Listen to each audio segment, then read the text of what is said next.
बिस्मिल्लाहिर्रहमानिर्रहीम अस्सलाम वालेकुम। डियर स्टूडेंट्स, आज हम यूनिट 3 के शॉर्ट रेस्पॉन्स क्वेश्चन नंबर 5 को अटेम्प्ट करेंगे। यहाँ लिखा है write code to print the multiplication of first n odd numbers and first n even numbers and find the difference of the two. यानी हमने कोड जनरेट करना है जो कि फर्स्ट एंड ऑड नंबर्स को मल्टीप्लाई करे, आंसर प्रिंट करे, फिर फर्स्ट एंड इवन नंबर्स को मल्टीप्लाई करे, आंसर प्रिंट करे, और आखिर में उन दोनों का जो डिफरेंस है वो मालूम करें। आगे हिंट लिखिए यूज फंक्शंस। यानी इस काम के लिए हमने फंक्शन को इस्तेमाल करना है, क्योंकि हमें एक काम दो बार करना है। यानी पहले हमने वो काम जो ऑड नंबर्स पे करना है, सेम वही काम हमने इवन नंबर्स पे करना है। तो इसलिए इसने कहा कि आप फंक्शन बनाएं ताकि उस फंक्शन को हम इन दो कामों को करने के लिए दो बार इस्तेमाल कर सकें या कॉल कर सकें। अब मैथमेटिकली हम ये काम किस तरह करते हैं, ज़रा मैं आपको उसका एक आइडिया दे दूँ। आप जानते हैं कि जो फर्स्ट 10 ऑड नंबर्स हैं वो कौन से हैं? 1 3 5 7 9 11 13 15 17 19। ये फर्स्ट 10 ऑड नंबर्स हैं। अब हम इन नंबर्स को मल्टीप्लाई करना चाहते हैं, तो तरीका उसका ये होगा कि हम पहले शुरू के दो नंबर्स को मल्टीप्लाई करेंगे। यानी हमने 1 को मल्टीप्लाई किया 3 से, तो इन दोनों की जो प्रोडक्ट है वो 3 आ गई। अब जो इन दोनों की प्रोडक्ट 3 आई है, वो प्रोडक्ट अगले नंबर से मल्टीप्लाई होगी। यानी ये 3 मल्टीप्लाई होगा 5 से, तो नेक्स्ट प्रोडक्ट आ जाएगी 15। अब ये जो नेक्स्ट प्रोडक्ट 15 आई है, अब ये 15 मल्टीप्लाई होगा अगले नंबर, अगले ऑड नंबर 7 से, तो इसका आंसर आ जाएगा 105। तो हमारी लेटेस्ट प्रोडक्ट जो है वो 105 है। अब इस 105 को हम नेक्स्ट स्टेप में मल्टीप्लाई करेंगे जो अगला ऑड नंबर है 9 उससे। तो इस काम के लिए हम कैलकुलेटर का इस्तेमाल कर लेते हैं। तो 1 को मल्टीप्लाई किया 3 से, फिर 5 से, फिर 7 से, तो हम 105 तक पहुंच चुके थे। ठीक है ना, ये 105 तक तो हम पहुंच चुके थे। अब हम 9 से मल्टीप्लाई करते हैं 105 को, तो आंसर आ गया है 945। 945। तो ये आप लोगों ने देख लिया कि मैं एक साथ तो इन सब नंबर्स को मल्टीप्लाई नहीं कर सकता हूँ, इसलिए मैं एक वक्त में दो नंबर्स को मल्टीप्लाई करता हूँ। जो मुझे प्रोडक्ट मिलती है तो उस प्रोडक्ट को फिर मैं अगले नंबर से मल्टीप्लाई करता हूँ। तो अब तक मैं 945 पे पहुंच चुका हूँ। जो हमारी अभी की जो प्रोडक्ट की वैल्यू है वो 945। अब ये प्रोडक्ट अगले नंबर 11 से मल्टीप्लाई होगी, फिर जो नेक्स्ट प्रोडक्ट आई है वो 13 से मल्टीप्लाई होगी, इसी तरह वो नेक्स्ट 15 से, फिर 17 से, और लास्ट में 19 से। ये है हमारी फाइनल प्रोडक्ट, ये फाइनल आंसर है। इस आंसर को मेमोरी के अंदर मैं सेव भी कर देता हूँ, और यहाँ पर मैं लिख भी देता हूँ प्रोडक्ट ऑफ फर्स्ट 10 और नंबर्स जो आई है, ये क्या आ गई है, ये प्रोडक्ट आ गई। ठीक है। तो अब हम सेम इसी तरीके से फर्स्ट 10 इवन नंबर्स हैं वो देखते हैं। फर्स्ट 10 इवन नंबर्स, 2 4 6 8 10 12 14 16 18 20, ये है फर्स्ट 10 इवन नंबर्स। अब ये भी हम इसी तरीके से जब मल्टीप्लाई करेंगे, तो मैं अब की बार डायरेक्ट कैलकुलेटर का इस्तेमाल करता हूँ। मैं 2 को मल्टीप्लाई करता हूँ 4 से, आंसर आ गया 8। उसको मल्टीप्लाई किया 6 से, आंसर आ गया 48। तो उसको मल्टीप्लाई किया 8 से, तो इनकी प्रोडक्ट आ गया 384। तो अब 10 से करते हैं, फिर 12 से, फिर 14 से, फिर 16 से, फिर 18 से, और लास्ट में 20 से। ये इनका फाइनल प्रोडक्ट आया है। तो मैं इसका नाम रख देता हूँ कि ये हमारी इवन प्रोडक्ट है जो कि आ गई है ये। ठीक है। और इसका नाम मैं चेंज कर देता हूँ, इसका नाम मैं रख देता हूँ और प्रोडक्ट। ठीक है, और प्रोडक्ट। अब हमने और प्रोडक्ट में मालूम कर ली है, इवन प्रोडक्ट भी मालूम कर ली है। अब हमने इन दोनों का डिफरेंस मालूम करना है। यानी हमने क्या करना है कि जो भी और प्रोडक्ट है, इस और प्रोडक्ट में से हमने माइनस करना है इवन प्रोडक्ट को। तो इसका आंसर क्या आ जाएगा? इसके लिए हम इस्तेमाल करते हैं कैलकुलेटर। हम क्योंकि उसको मेमोरी में सेव कर चुके थे, तो इस नंबर को हम मेमोरी में से माइनस कर देते हैं। अब हम मेमोरी को रीड करेंगे तो ये हमें हमारा आंसर मिल चुका है। इस आंसर को मैं यहाँ पे लिख देता हूँ। तो ये है हमारा फाइनल आंसर। तो ये जो मैंने सारा काम with the help of calculator किया है, अब यही काम मैंने with the help of Python code करना है। तो मैं इस सारे काम को कमिट्स में रन कर देता हूँ। कमिट्स क्या होती हैं अगर आप जानते नहीं हैं तो पहले आप मेरे कमिट्स वाली वीडियो देख लें। कमिट का मतलब ये है कि ये जितने भी हमने कुछ लिखा है लाइन नंबर 10 तक, ये प्रोग्राम का पार्ट नहीं है, प्रोग्राम का हिस्सा नहीं है। ठीक है। अच्छा, सबसे पहले तो हम बनाते हैं वो फंक्शन जो मल्टीप्लिकेशन का काम करेगा। अगर आप फंक्शंस के बारे में कुछ जानते नहीं है तो पहले आप मेरी फंक्शन वाली वीडियो देख लें। फंक्शन हम डिफाइन करते हैं, क्या नाम रखते हैं, मल्टीप्लाई नंबर्स। ठीक। मल्टीप्लाई नंबर्स, नंबर्स को मल्टीप्लाई करना है। अब तीन चीजें बताएंगे, तो नंबर्स स्टार्ट कहाँ से हो रहे हैं, एंड कहाँ पे हो रहे हैं, और स्टार्ट से एंड तक हम कैसे पहुंच रहे हैं। फॉर एग्जाम्पल अगर ऑड नंबर की बात करें तो ऑड नंबर स्टार्ट होते हैं 1 से। ठीक है। ऑड नंबर यहाँ पे एंड करने हैं हमने 19 पे। और इंक्रीमेंट क्या है कि हम हर बार 2 का इंक्रीमेंट कर रहे हैं। यानी 1 में 2 प्लस करेंगे तो 3, 3 में 2 का इंक्रीमेंट करेंगे तो 5, 5 में 2 का इंक्रीमेंट करेंगे तो 7। ठीक है। तो ये इंक्रीमेंट बता रहा है कि स्टार्ट से एंड तक हम कैसे पहुंच रहे हैं। इवन नंबर्स की बात की जाए तो इवन नंबर्स में स्टार्ट हम 2 से कर रहे हैं, एंड हम 20 पे कर रहे हैं, और यहाँ भी इंक्रीमेंट 2 का ही है। ये तो 3 पैरामीटर्स मैंने आपको डिस्क्राइब करके बता दिए हैं। अब मैंने इस फंक्शन की बॉडी में क्या लिखना है? सबसे पहले तो मैं लिखता हूँ प्रोडक्ट, यानी जो प्रोडक्ट हम कैलकुलेट कर रहे हैं, 3 आती है, कभी 15 होती है, फिर 105 होती है, फिर 945 होती है, यहाँ तक के आखिर में ये बन जाती है। तो स्टार्ट हम प्रोडक्ट को करते हैं बिल्कुल 1 से, जो कि मल्टीप्लिकेटिव आइडेंटिटी है। 1 से स्टार्ट किया हमने प्रोडक्ट को। अब आप जानते हैं कि मैंने 10 बार मल्टीप्लिकेशन करनी है, यानी एक ही काम मैंने 10 बार करना है। तो अगर हमने एक काम रिपीटेडली करना हो तो उस काम के लिए हम लूप का इस्तेमाल करते हैं। तो मैं यहाँ पे फॉर लूप का इस्तेमाल करूंगा, फॉर जे इन रेंज। और रेंज के अंदर मैं वही देती हूँ वैल्यू, स्टार्ट, एंड और इंक्रीमेंट।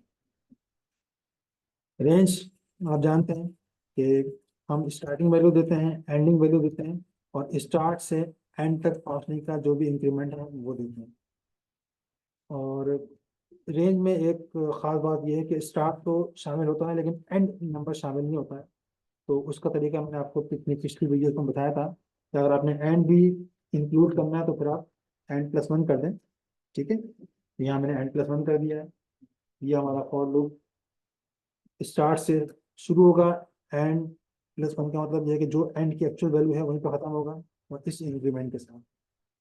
यानी अगर ऑड नंबर्स की बात करें तो जे की स्टार्टिंग वैल्यू होगी 1, फिर 2 के इंक्रीमेंट के बाद जे की नेक्स्ट वैल्यू 3 होगी, फिर 2 के इंक्रीमेंट के बाद जे की नेक्स्ट वैल्यू 5 होगी।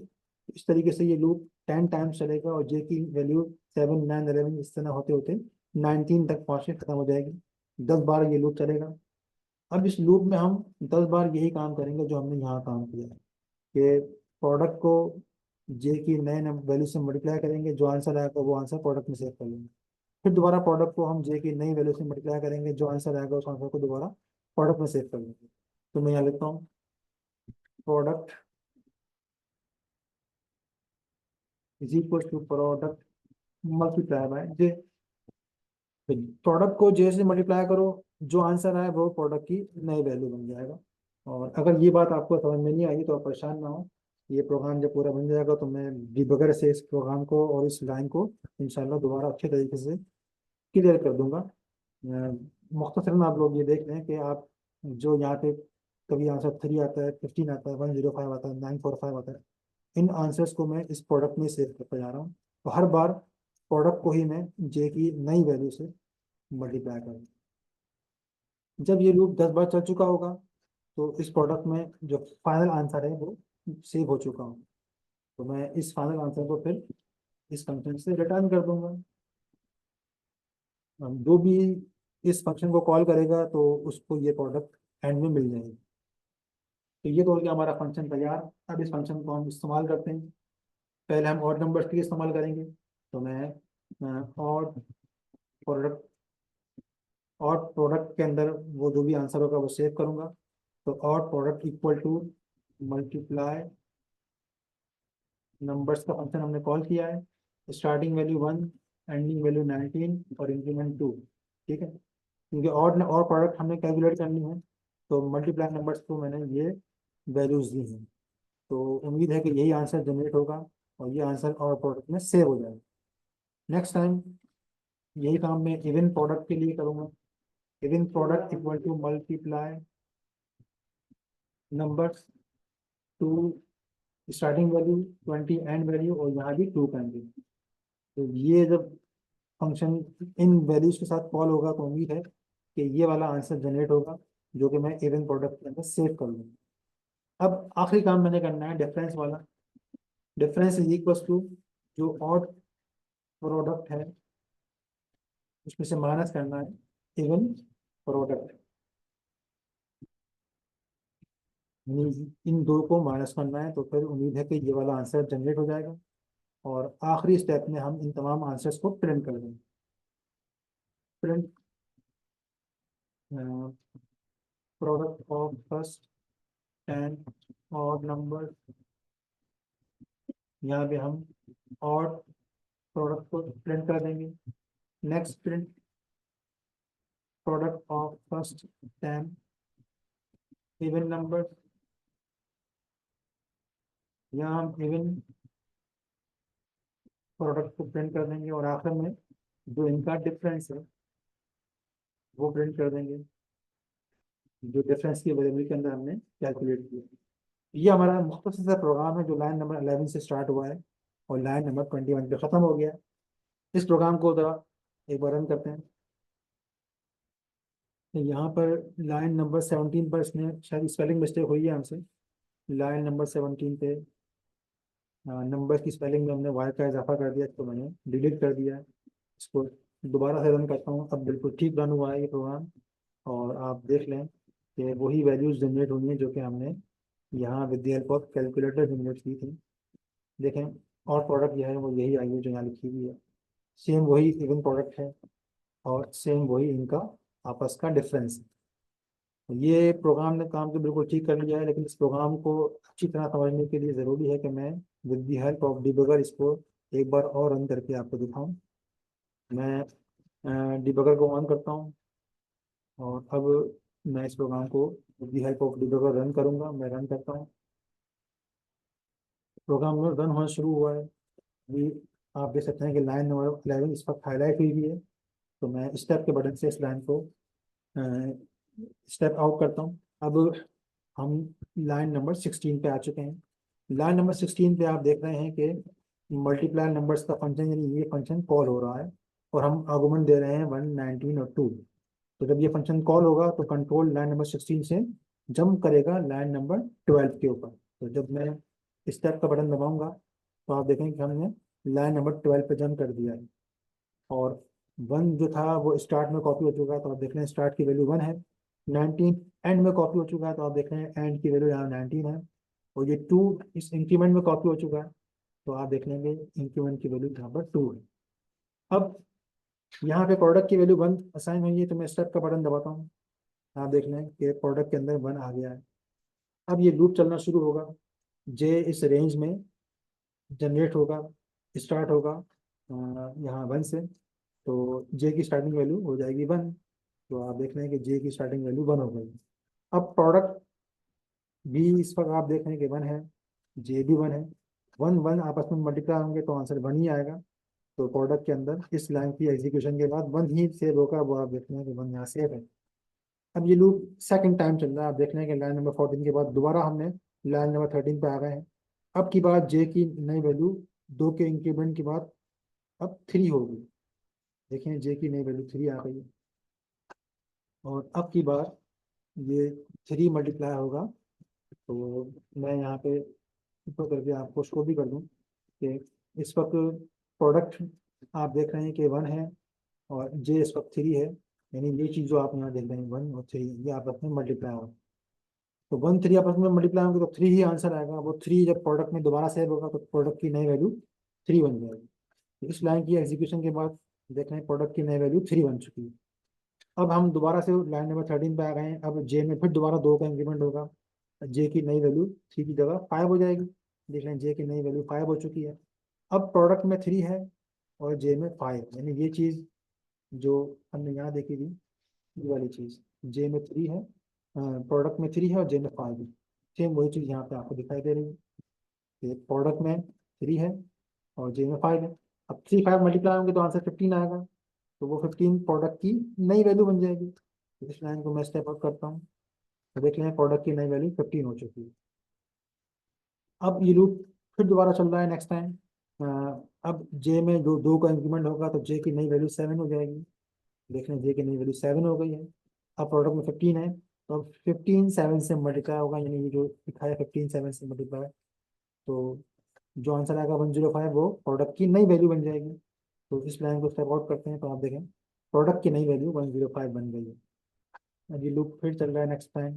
अभी 2 का इंक्रीमेंट होगा तो जे की वैल्यू 7 से 9 हो जाएगी।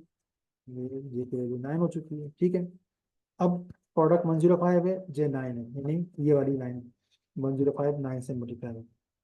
जो आंसर आएगा 945 और 945 प्रोडक्ट की नई वैल्यू बन जाएगी। तो मैं इसको स्टेप आउट करता हूँ, प्रोडक्ट की नई वैल्यू 945।